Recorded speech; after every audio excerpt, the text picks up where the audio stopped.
Hello, everyone. Today we have a special guest. Her name is Talea Phillips, and she has taught English in Barranquilla. I opted for the Spanish pronunciation, of course, and Madrid. I met Talea at the UBKFL campus where we both studied Spanish.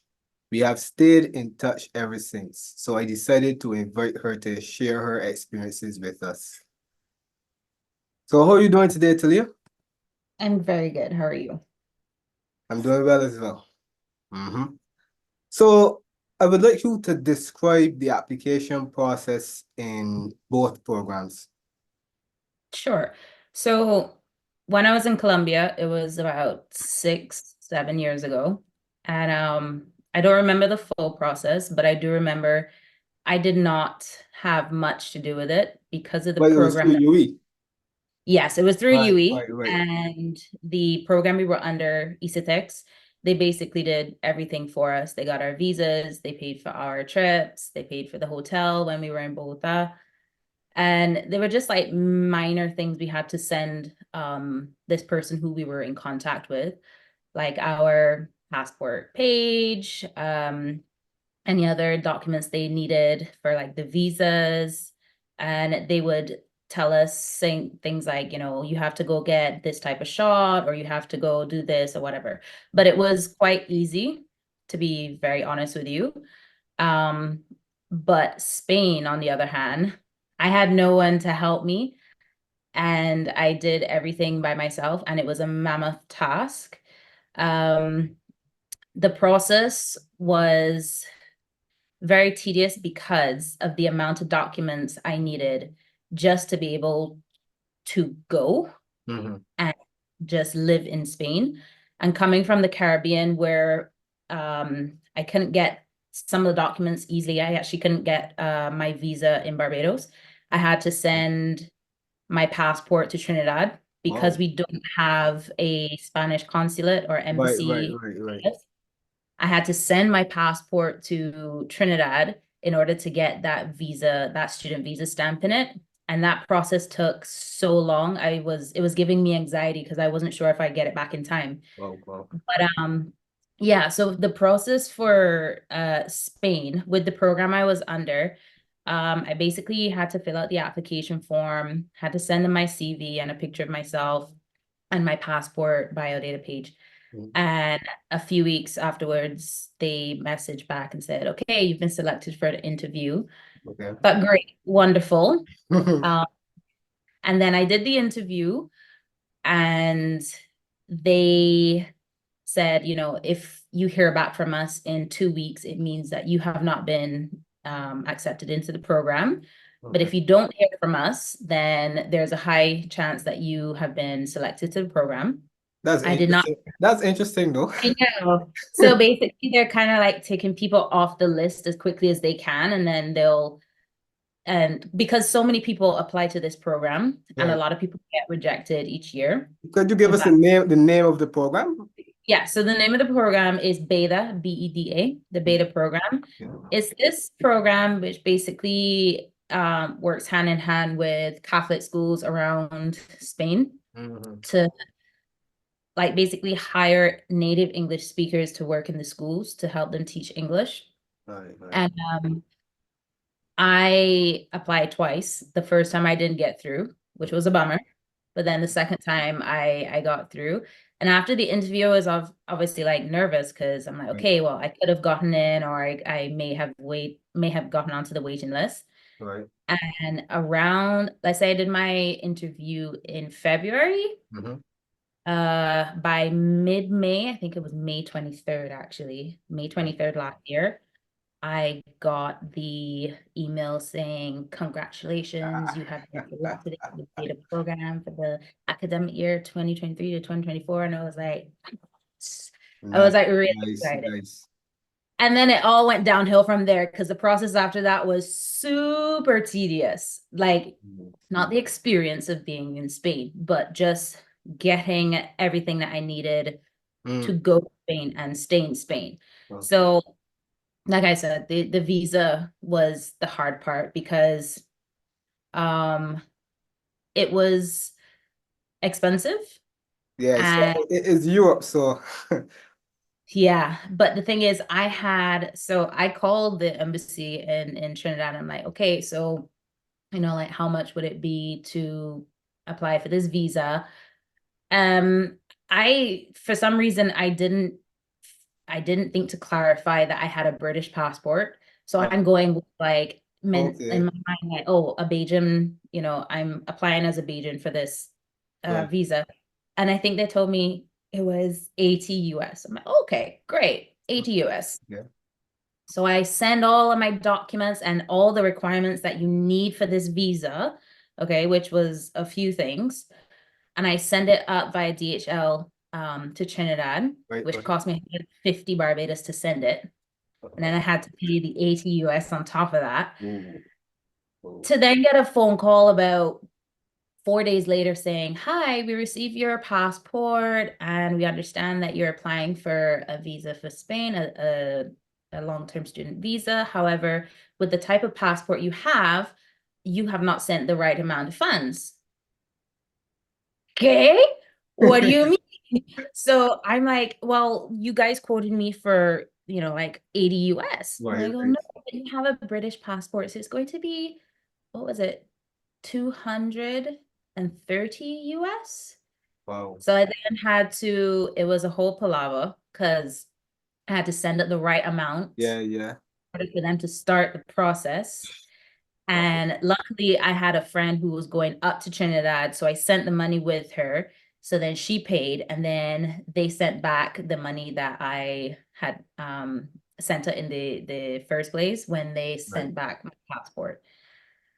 So yeah, that was a Wow. lot. And then on top of that, you have to get like a criminal background check because obviously Right. you're dealing, but this isn't your So, typical background so check. like a police certificate of character, we would have that done here. So Yes, that, but you have uh-huh. to get it, you have to get it apostilled. Ah, apostle, okay. Yeah. And that obviously you have to pay. But then Spain wanted it translated into Spanish. Oh, goodness. So then on top of having to get it apostilled, you have to go get it translated, Oh, which a question, could you do the translation since you knew Spanish? I couldn't because I'm not a certified translator. Yeah, you see? So Always some hurdle in the way, right? yeah, always some palaver. So I went to UE and I Transition got, bureau. yeah, the translation bureau. I went there like twice. Okay. Spent a lot of money because there were other documents I had to get translated. Like you have to get a medical certificate, like a full Right, medical, and that has to be translated. right, And so many other things that I had to do. I spent a lot of money just trying to get there, which I right. was not expecting, to be quite honest. Yeah, But I embraced it and I said, you know what, I've been looking forward to doing something like this. And I said, I'll spend the money, I'll take out a loan if I have to. And I got it done. right, And eventually I got my visa. I think it was like a week before I was traveling. right. So you could only imagine the amount of anxiety I Yeah, I had can the only entire imagine. I can only summer. imagine. Yeah. But So you I can did look the at it process. as an investment, all right? Yeah. It's an investment. Yes. And I'm sure you're grateful for the experience that you had, right? Oh, for sure. For sure. Exactly. Exactly. Yeah. So, of course, that application process sounds very tedious, all right? I'm even Yeah. sweating thinking about it. I was like almost crying at some points. I'm not gonna lie. Yeah, that's a normal reaction. I would too. Yeah.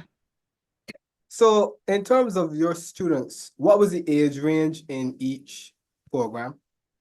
So I worked with I guess you could say like a community college Okay.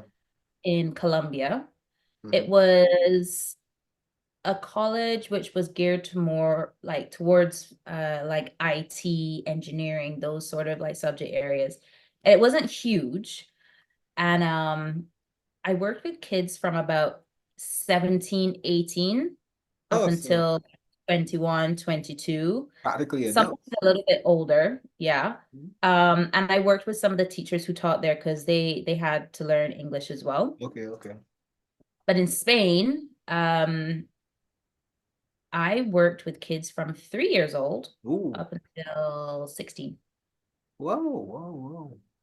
Whoa. It was a very wide range. Ah. Hmm. Nice, nice. So what was the biggest adjustment, or rather the hardest adjustment that you had to make? In terms of teaching or just in general? You could say both. Um, okay, so in general, I would say like the hardest adjustment moving to Colombia, I would say for both the language, because what you learn at college and in Yeah, school is not what they speak. So then you yeah. have to basically train here. Yeah, we really learned the Spanish spoken in Spain for the You, most part. I don't find Except for it's more, except for the vosotros I think it's more Latin American that we and learn, to be American. quite. Yeah. Okay, okay. I wasn't really, I don't like Spain Spanish, to be quite Oh, honest. you don't like vosotros. I don't like vosotros. I don't like I don't like, Yeah, the I don't like a lot of things about this Spanish in Spain. Sorry to say, No, but that's fine. I found the Spanish in South America a lot easier to understand and like just communicate with. Yeah, I know. Looking back at it now, my Spanish was a lot better in South America than it was in Spain. Yeah. But going back to the question, what was the hardest adjustment? Yeah. Language in both Colombia and Spain. But another thing in Colombia, I think, was the security, like Mm. because America's dangerous. Colombia is quite dangerous. Yeah, I've heard. Yeah. You have to be very like on guard about everything. You can't be an airhead and live in Right, Colombia. right, right, You right. cannot survive. And I'm like I got a good head on my shoulders, but I wasn't expecting to feel unsafe a lot of the time. Like my first time getting in a taxi, the guy locked the doors, and I'm like, this is it.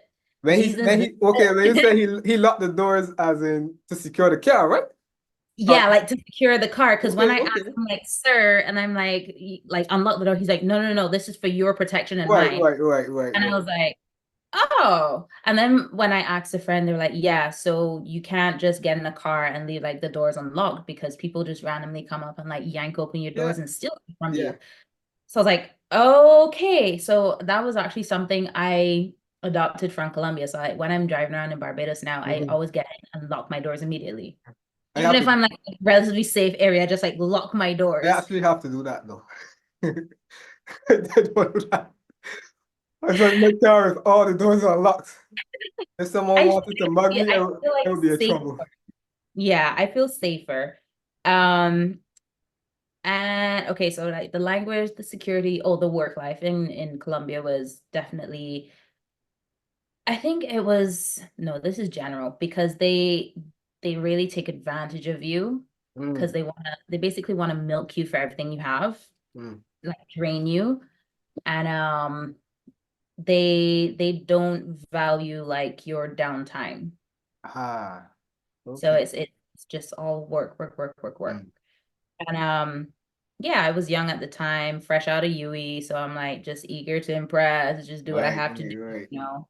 Like my first month in Colombia, I was given a class with about 10 boys, Oh. and they had like very, very basic level of English, and I had to teach them Mhm, like all these different topics that they had to do to pass an exam. mhm. And it was curso intensivo. So basically Monday to Saturday from 8 a.m. to 12 p.m. I had them 4 hours back to back. I had to be teaching them English in order to pass their exam at the end of the month. Oh. And I had no teacher with me because they had no one to do it because of the timetable. So they were just like, yeah, you can do it Mm. since you're our new person. And I was like, yeah, sure, cool. And then I was like, no, this is not cool. This So is you not said cool. that they had a basic level of English. So did you have to resort to Spanish at times? Yeah, because sometimes I'd be talking and they just would not get it. And you could obviously tell, like, they would just sit there with like those eyes, like, Yes, mm-hmm, yes, yes, yes. and like nothing's processing. Yeah. So yeah, I had to in Colombia, I did have to utilize Spanish more in the classrooms, because their level of English was a lot lower compared to Mm-hmm. those in Spain. Mm-hmm. They did say, like, for both Colombia and Spain, they're like, oh no, please don't speak Spanish with the students, Right. like I was only. about to ask you that. Yeah, and in Colombia, they said it, and they were like, "Yeah, you're probably gonna have to use Spanish to communicate with them." But in Spain, they were like, "No, no English. Sorry, no Spanish at all. Right. Like, speak English with them." And the teachers would also only speak English with them at times.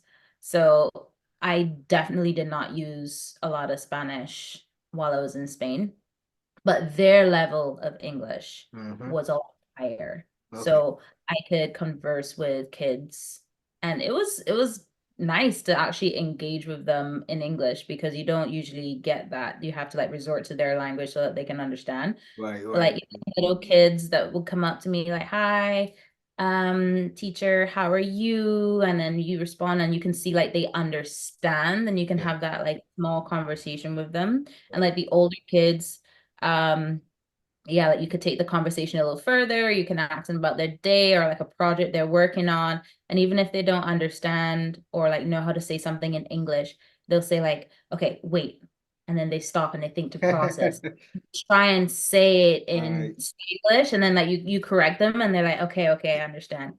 So yeah, Yeah. it was You like see, that. the concept of Spanglish is that the linguistic term is interlanguage, Yeah, right?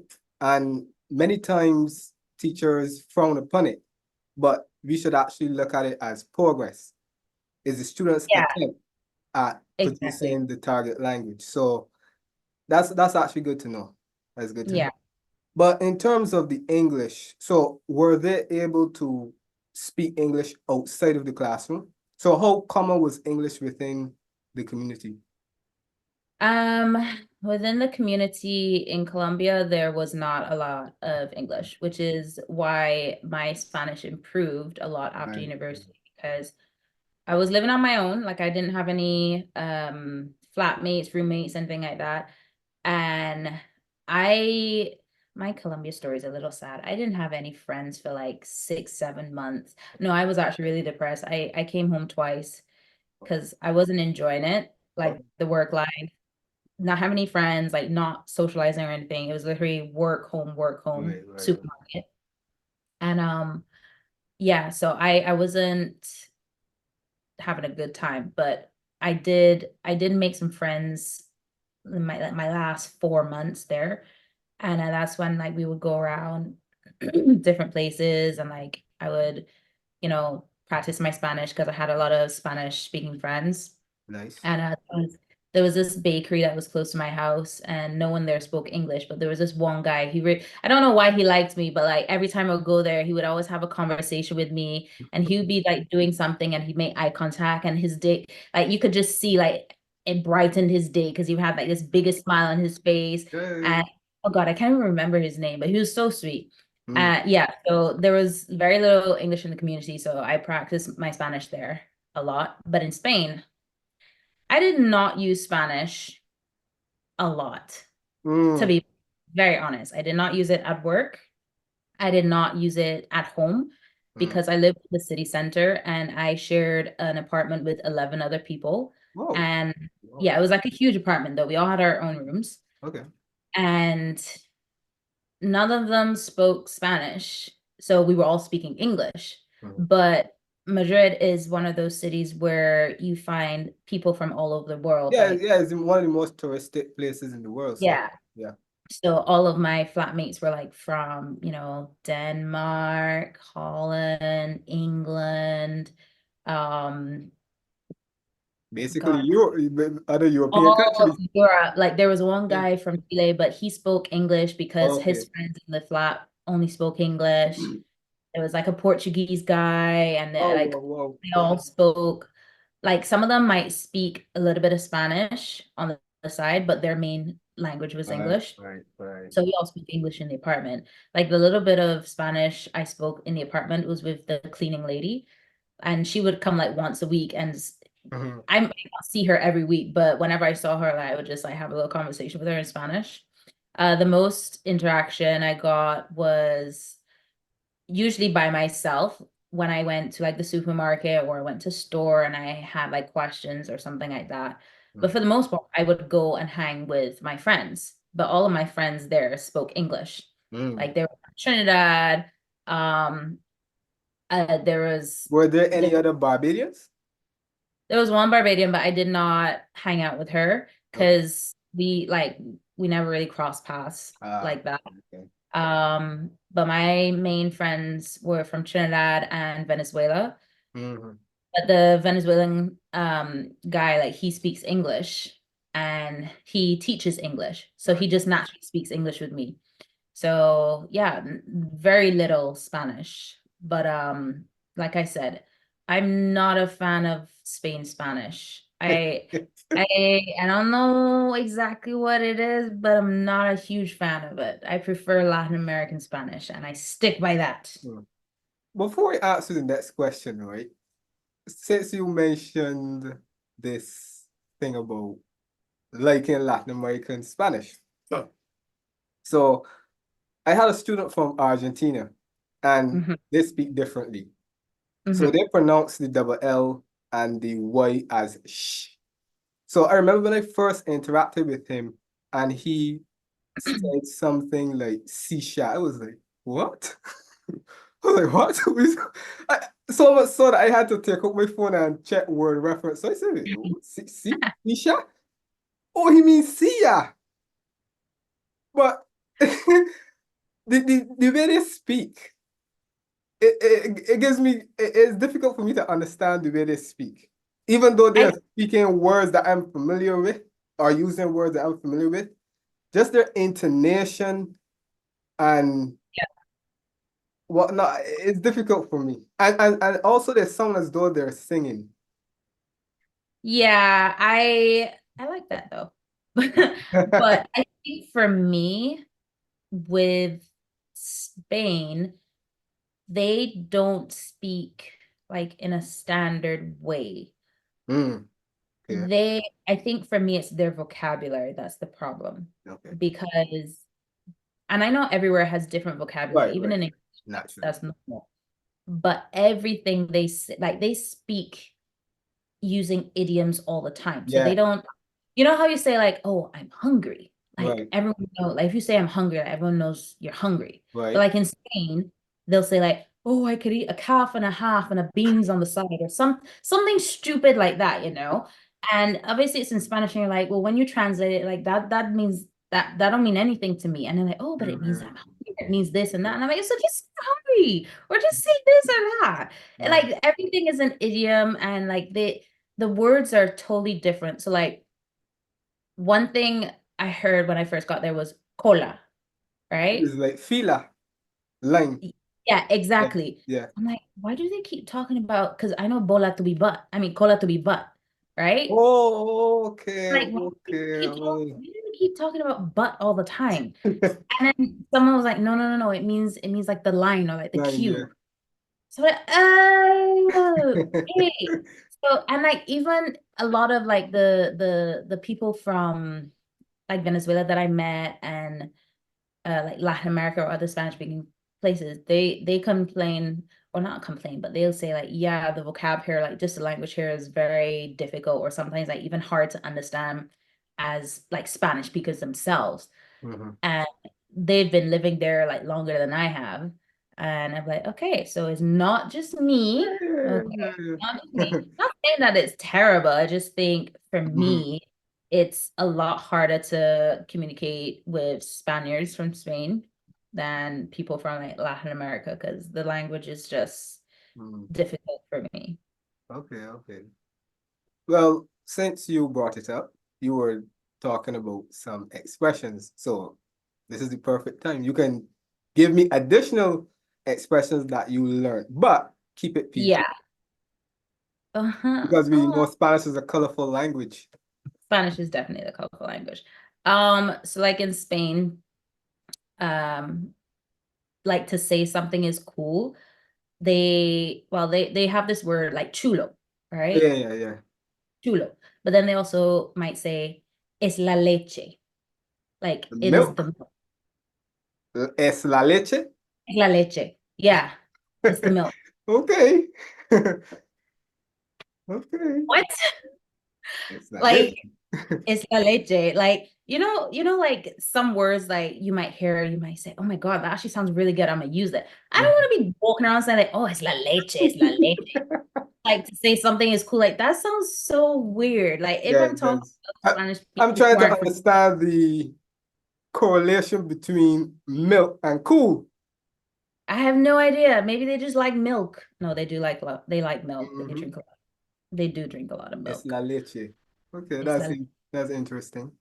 Yeah. So like chulo is cool. Es la leche is cool. Mhm. When you want to say like someone's cute, they say like mono. Like Mono. eres mono is monkey, Right, right, right? right. But obviously, like in some places that might be a little offensive. Like if you Right, go up to me right, like, right, oh, right, eres right. mono. I'm like, what? But they're basically Yeah. saying like cute. Okay, okay, interesting. Yeah. Everything is like tío, tía. Yeah, So yeah, like, "¿Qué tal tío? ¿Qué tal tía?" yeah. Um, they have this word, we know what puente is, right? Yeah, wage, Yeah. right? But they use it in the sense that whenever there's a long weekend, Oh yes, yes, yes, yes, yes. My student from Argentina told me that, yes. Because I remember when we had midterm break at school, it was going to be like a 4-day weekend. And he was yeah. like, tenemos un puente. And it was like, we have a break? Yeah, because What are you talking when about? they said that, I'm like, what are you talking about? A Yeah, yeah, break? yeah, puente, They're yeah. like, "Oh, Puente, like the long weekend." I'm like, Right, you call right. it Puente? Yeah. Like of all So I things? guess that's not limited to Spain then. Well, I guess not, but they Yeah. use it a lot. Okay. I never heard it in Colombia. Like Oh, they okay. never used it in Colombia. So I that was the first time I heard of it. Uh-huh. But yeah, Puente. And one of my favorite verbs there is flipar. Who? Flipar. Filipad? Fipar. What does that mean? Oh, Like, Filipad. yeah, That's flipar. like that has something to do with like becoming annoyed or something. Yeah, like to kind of freak out, Yeah, yeah, yeah. like, It sounds so. It sounds so. yeah, exactly. So like if you're angry, you're like frustrated, like, estoy flipando. Like, yeah, you're quite frustrated. And they use it a lot in Spain, Mm. everything. So yeah, those are like some of the more common ones that I liked, I guess.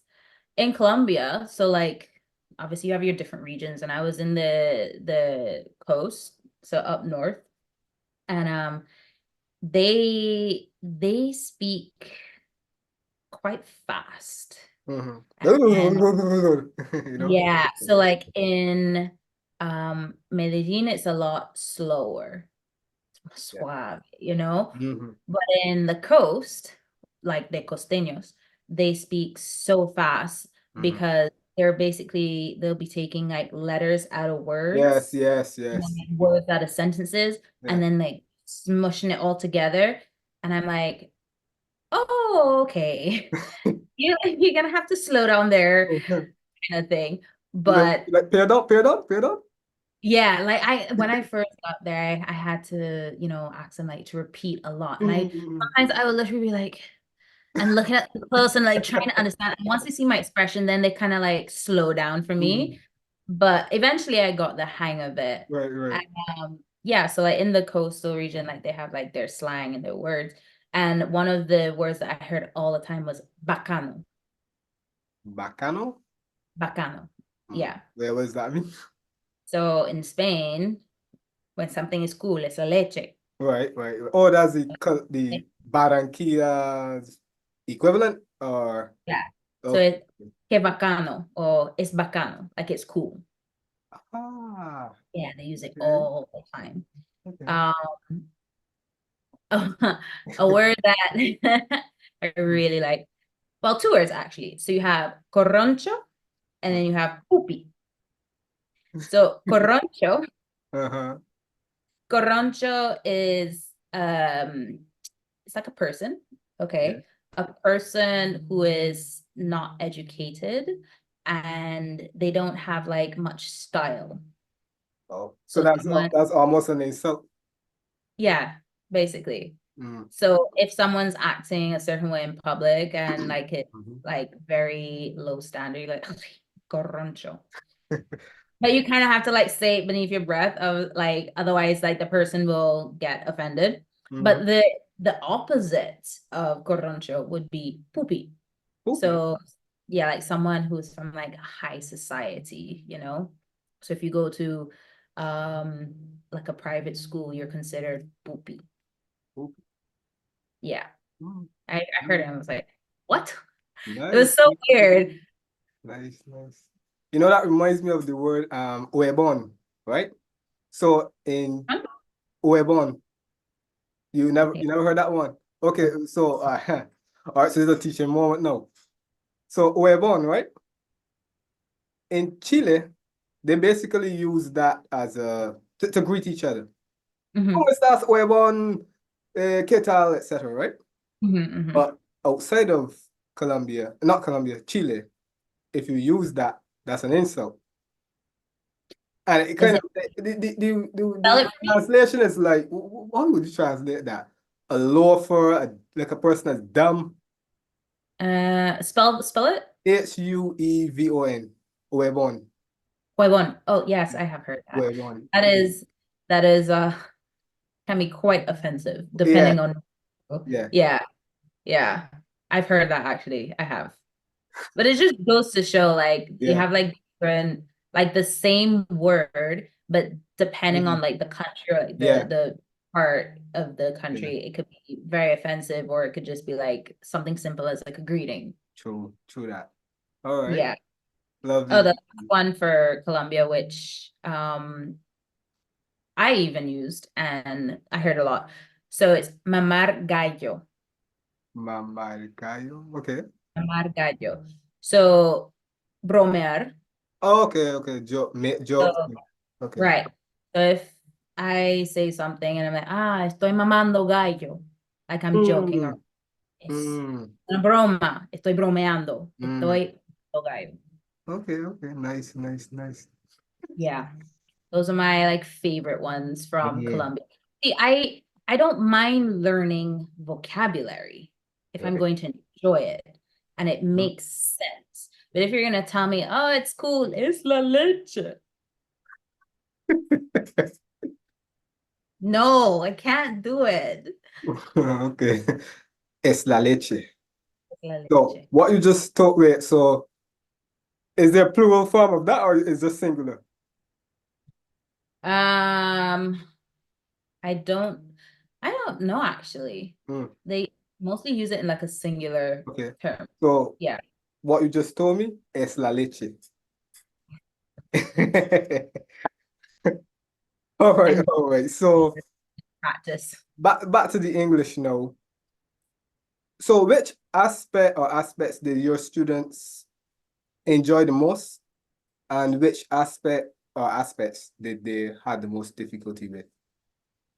So the most difficult for them, like I would say from primary up until secondary, the difficult part would be learning the grammar.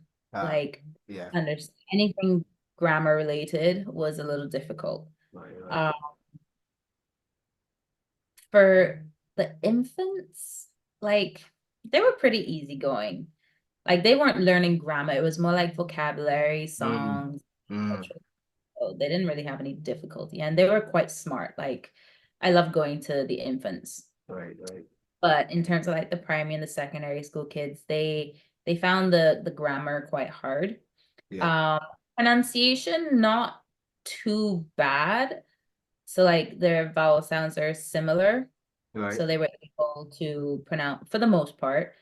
What they did like was learning like new vocab, but related to culture, Ah, yes. my Yeah. culture or like some other culture. Hmm. So yeah, they loved that. Like I remember what was it? St. Patrick's Day? Yeah, Yeah. we had like an entire week of it. And I decided with my first graders, I was going to teach them the colors Mm, in Irish. mm. Now, it was obviously a learning moment for me too. Right. So I printed off like this rainbow worksheet and it had like all the colors of the rainbow in Irish for each Okay, okay, okay. color.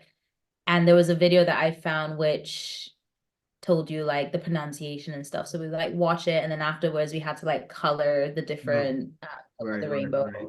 where they like the correct Irish name was. Uh-huh. And I really enjoyed it. Like it was one of the things that they didn't stop talking about for like a week afterwards. And Mm. even like the teachers, they were like, "Oh my God, that's so cool. Like I would have never thought to do that." And like the teachers were also learning as well because they were very open-minded. Like Right. I'm not gonna lie, I was very lucky with the school I got because they basically were quite chill about everything and they were very welcoming and just if I needed anything, they were there. If I wasn't at I school see. because I was sick, they were like, "Yeah, don't worry about it. It's fine." I hope you There was weren't sick often. oh, I was sick during the winter. Oh, man. That was one of the hardest adjustments for like Spain, Yes, getting to yes. winter and seasons. Yeah. I don't know how I did it. I guess by the grace of God, because somehow I made it through winter.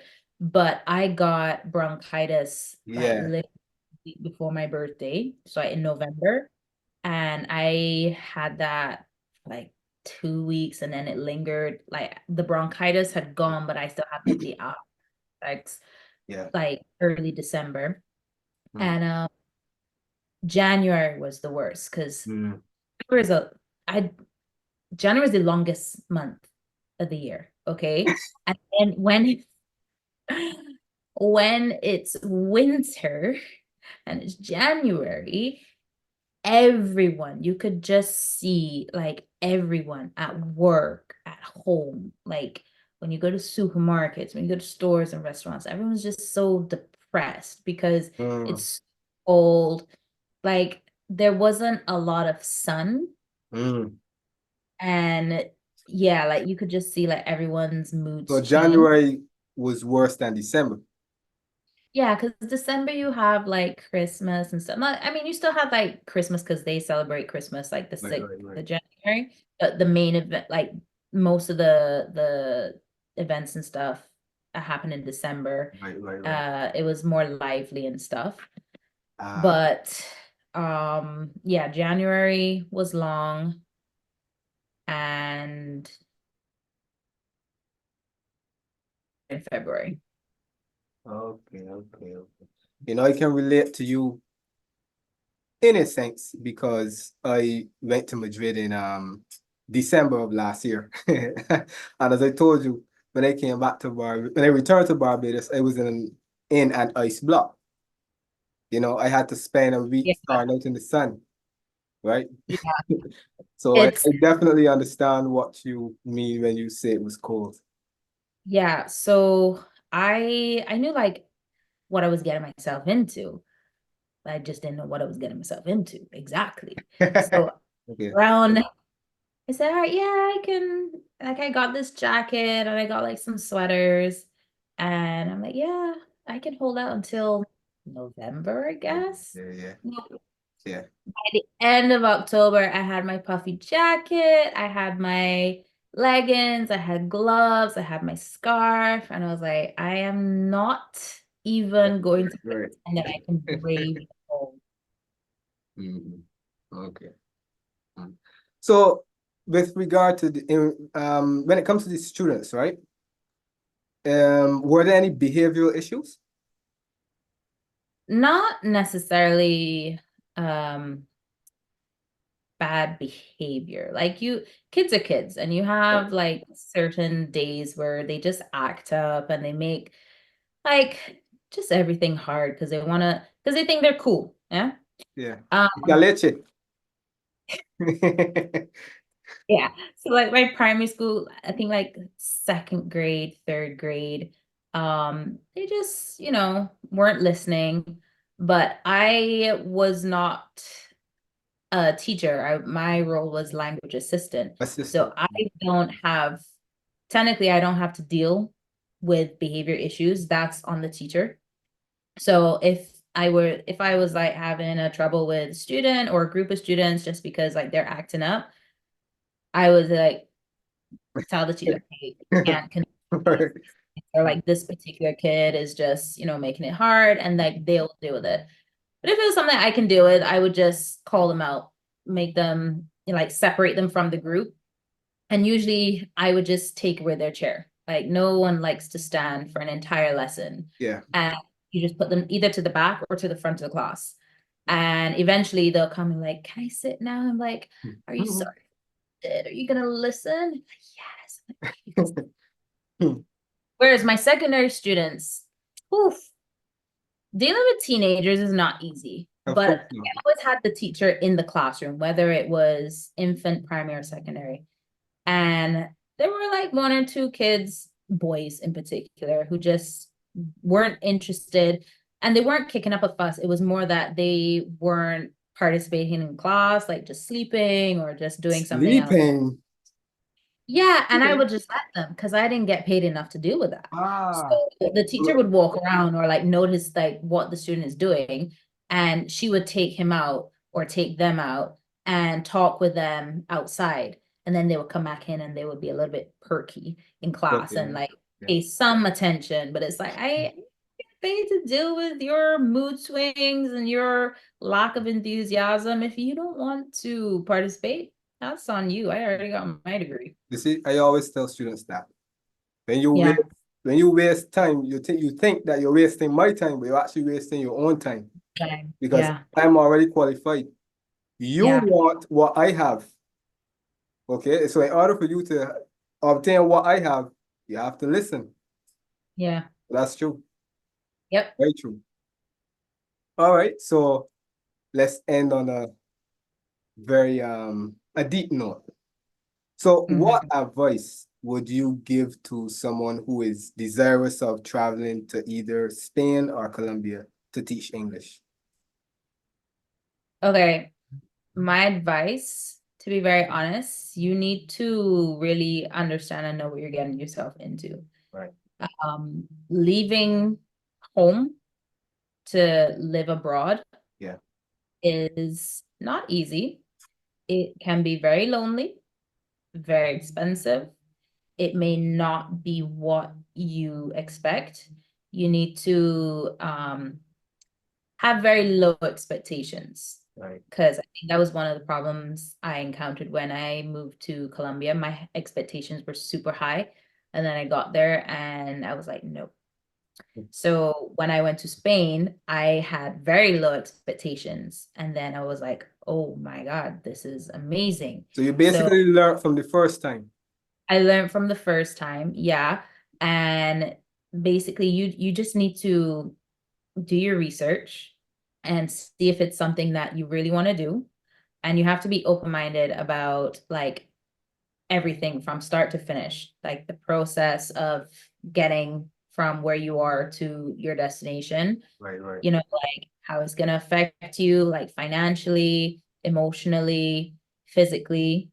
Um, and you also have to think like, is this going to be a long-term thing or is this going to be a short-term thing? And like, what is your end goal? Mhm. What is your next step afterwards? Okay. So I would just say my advice is to just be aware of what it is you really want Right. from the experience. I'm not saying Right, like don't right, right, go, right. but you have to really put into perspective like what it is you really want, because teaching is hard, and Yes, yes, teaching yes. in a foreign country where you may or may not know the language or you don't know the country is even harder. Okay. um and yeah, there are a lot of advantages of going overseas and teaching English, and there are a lot of disadvantages. What I did when I was in Spain, when I like in the first few months I had decided that I didn't want to stay more than a year, that I would just do my year and come back home. Right. And originally my plan was to do at least 2 years. But once I got there, I was like, oh, hell no. I I weighed the pros and cons, and there were more pros and cons, Right. but in terms of like teaching English and living in Spain, Mhm. the cons outweighed the pros. So I decided, no, I'm just gonna do the year and then I'll go back home and then figure something out after that. But I am grateful, super grateful for the experience, and I definitely will be going back, either for Well, vacation me or too. I don't know I don't know if I'll be going back to live, to work, what have you. For sure to visit. I can tell you yeah, that, but I'm not sure whether to work or to live. I don't know if that's something in the future. Who knows? Because life yeah, is predictable. yeah. I mean, we can talk about all of that when I come back. Yeah, of course, of course. But I want to thank you very much for providing this useful information. You've helped me, and I'm sure you've helped many others. All right. So So, thank you very much. Muchas gracias. Es la con leche. mucho. Ok, nos vemos. Alrighty. Adios. Adiós.